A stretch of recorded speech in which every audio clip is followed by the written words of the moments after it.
In this week's episode, I'm joined by Sarah Kalmeta, she, her, founder and futurist at Pivot Point International, a global speaker, leadership alchemist, and someone who thinks chaos is just unorganized potential. This week, our conversation is about X marking a legal win, government jobs in Brazil getting a glow up, sensory joy on full display, and more. Hey there, my name is Bernadette Smith, and I'm a keynote speaker and writer. My pronouns are she and her. Welcome to 5 Things in 15 Minutes, my weekly show where I bring good vibes to DEI. That is good vibes to diversity, equity, and inclusion with a little dash of corporate social responsibility. What I found is there are lots of news stories about what's going wrong in the world and lots of negative data. But there are also a lot of things going right. That's what I like to focus on. I search for stories that we can be inspired by and learn from. My hope is to inspire you to experiment with some of these actions and policies to help you build a more inclusive world.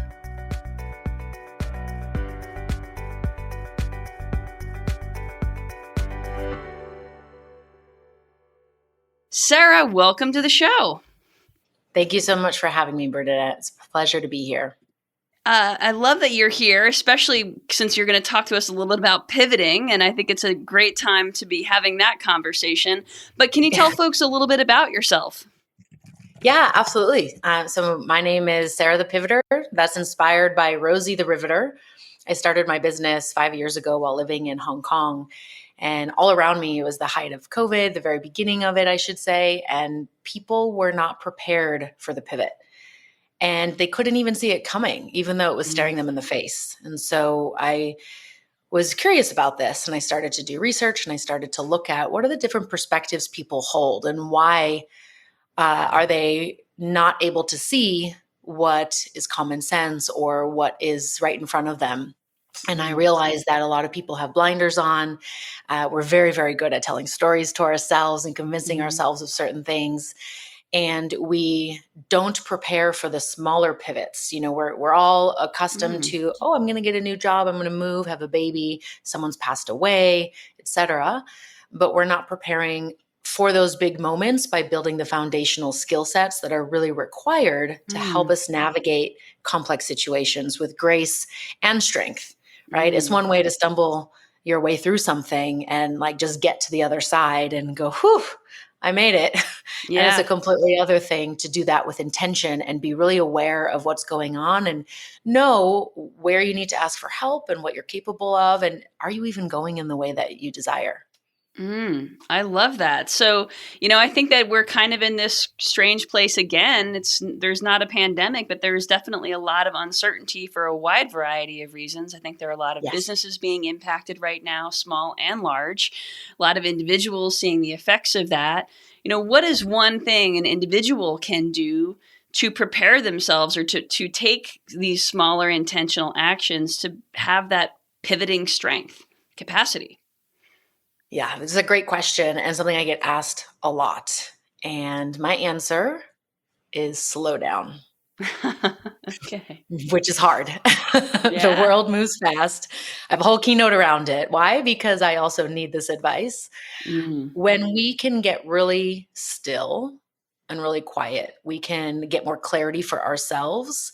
And we can also learn to sit with uncomfortable emotions.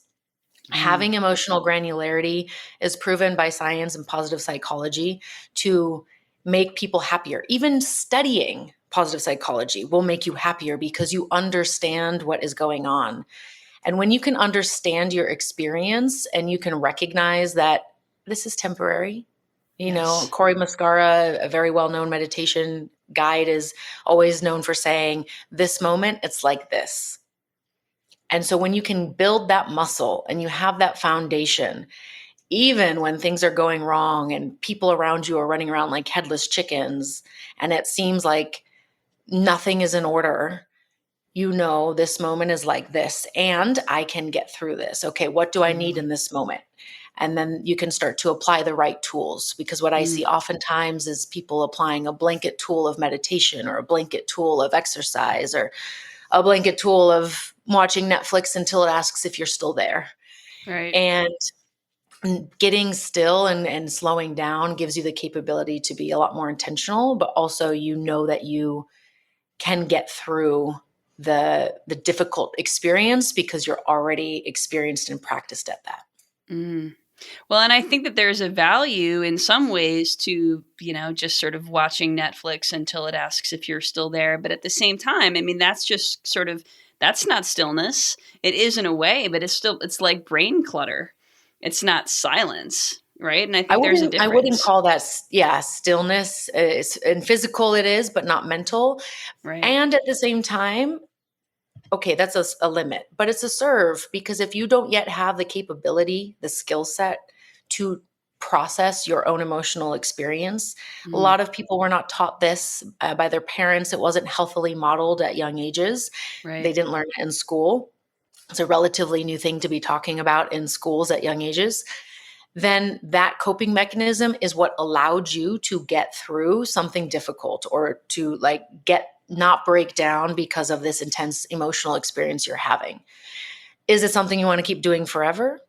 Likely not, if you have other goals in your life. Sure. So really learning how to, one, be with an emotion or a feeling that you're experiencing, noticing what's happening in your body, and two, name it.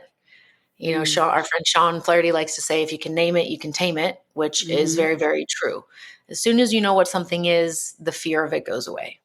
Yeah. That it all starts with the self-awareness, which comes from the stillness, right? Absolutely.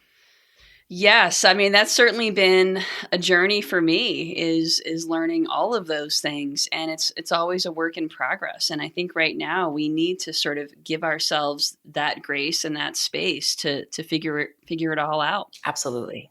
Well, in this week's newsletter, 5 Things, I wrote a little bit about my own learning as a kid. My dad wouldn't let me have a lemonade stand because he thought that our neighbors would think that we needed money.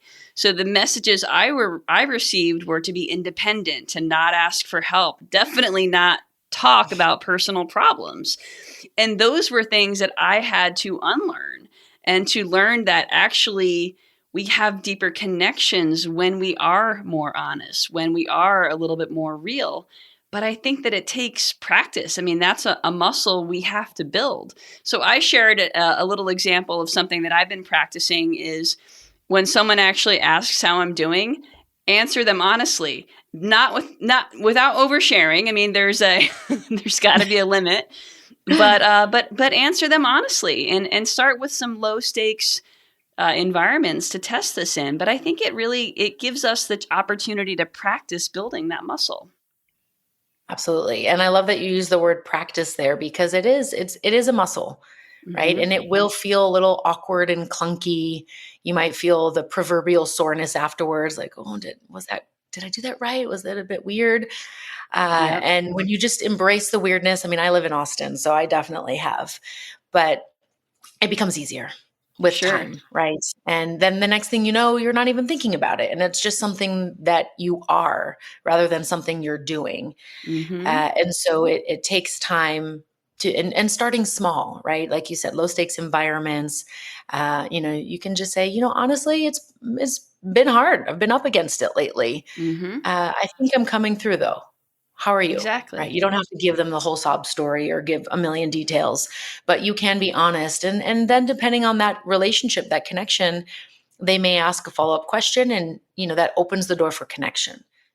Exactly. And you might be surprised. You'll get oftentimes some insight that you weren't expecting.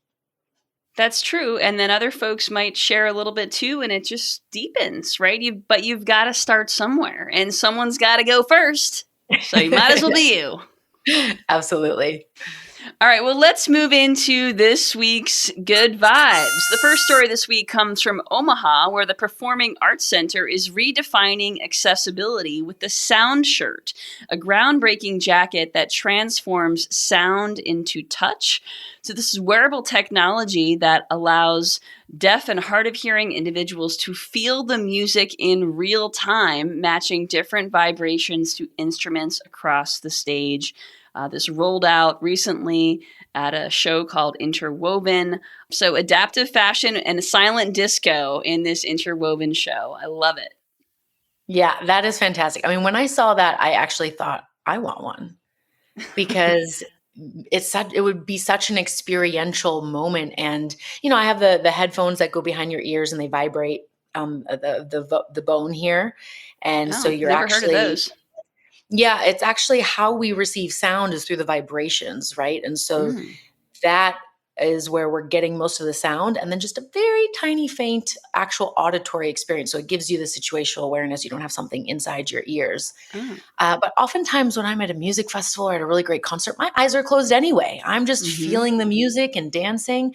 So to be wearing something that would like vibrate to that music feels like it would just be an otherworldly experience. And then imagine the whole crowd had that as well. And you open your eyes. And so I think that not only as an accessibility feature is this amazing, but just as an experiential tool to get people to experience things in a new way is very powerful.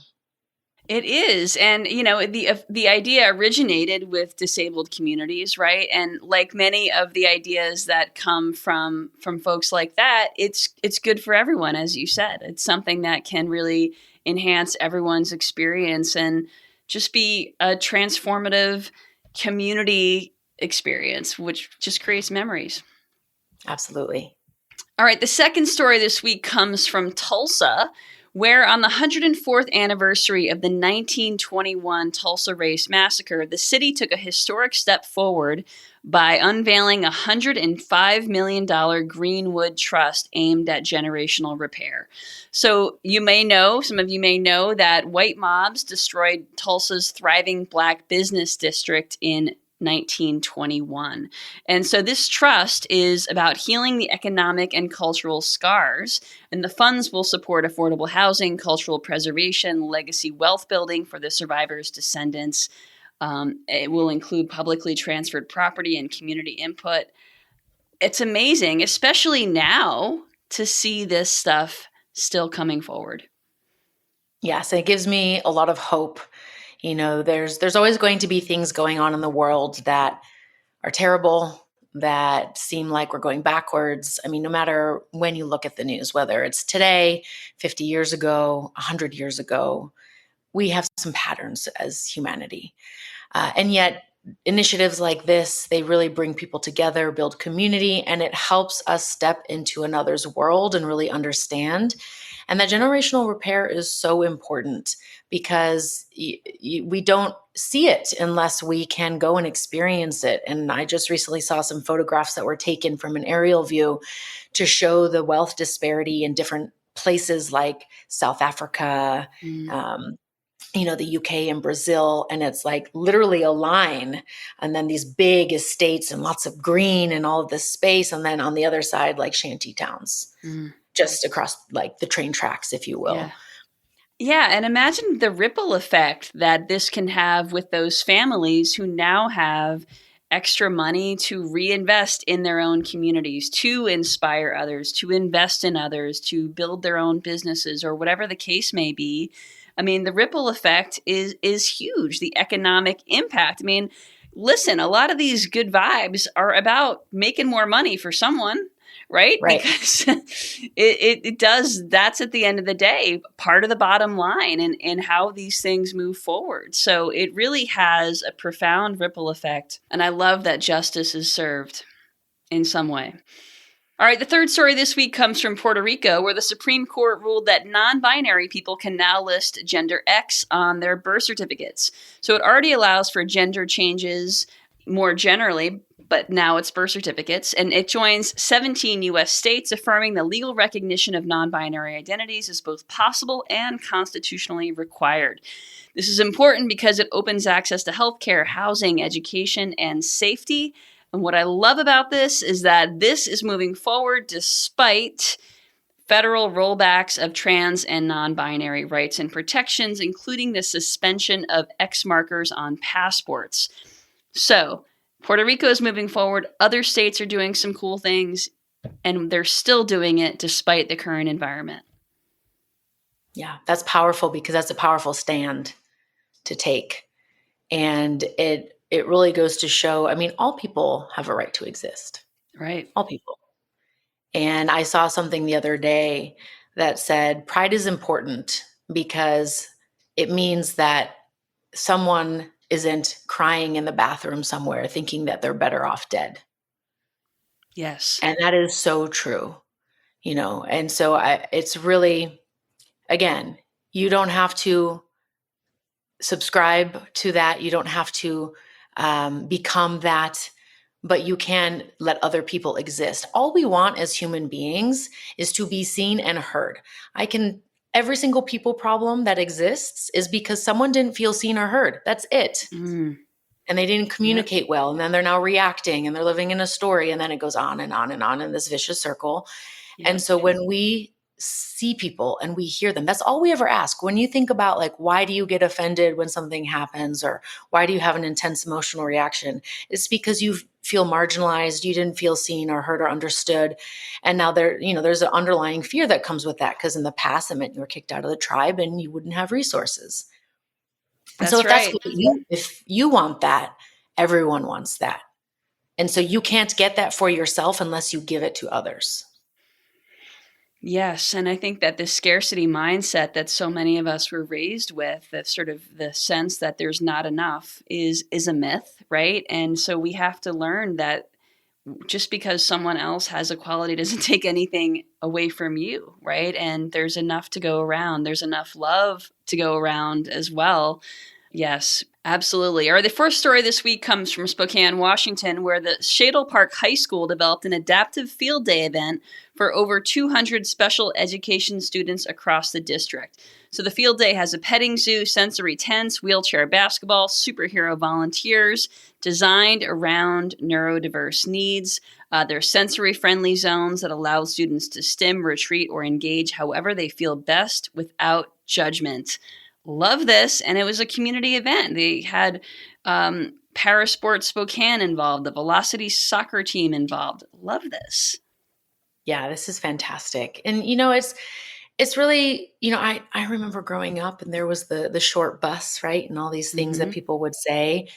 And yet you look at the world and the population, like 40% of people have ADHD, which just means it's a different way of the brain working. It's not a disorder. It is just the brain is operating differently, and that's okay. When we can encourage, especially children at young ages, to engage with the world in the way that they know how, then that can unlock things. I mean, who knows what they then go on to develop and later in life can bring to the table, right? And so it's important that we recognize that we nurture it, that we don't make it wrong. And there's a beautiful word in New Zealand, the Maoris have for someone with Down syndrome. I forget the word off the top of my head, but it basically means someone who operates in their own time and space. And it's such a beautiful description because that's exactly what's happening. And yet when we go into a flow state, or, we go into some experience that we really resonate with, or a retreat or somewhere in nature, we do. Time and space act differently. We feel them differently. And so I think there's a lot to be learned from neurodiverse people, or as I like to say, neurospicy. And so learning how to experience the world in a different way than what you experience day to day is powerful. And we can all learn to slow down, to play more, to view things from a different perspective. And that's a powerful thing. If the more people in the world did that, I think we would have a lot more good vibes to share. Exactly. Well, and that space in particular allows these children to feel seen and heard, right? So Absolutely. Back to your point from earlier. All right. The last story this week comes from Brazil, which expanded affirmative action, raising the quota for Black candidates in federal jobs from 20 to 30%. It also added Indigenous people and descendants of enslaved Afro-Brazilians as eligible beneficiaries. So these changes apply all across government, including state-run companies, with a review set for 10 years from now. So representation in top government jobs has increased 10% over the past decade, but Black and mixed-race Brazilians make up 55% of the population, but are vastly underrepresented in leadership and are overrepresented in below the poverty line. So it's coming. It's not allowed here anymore in the U.S., but Brazil has moved to increase affirmative action. Love it. It's important. It's great. I love the line you have in the email too about representation must reflect the real population, not preserve the power structure. Mm-hmm.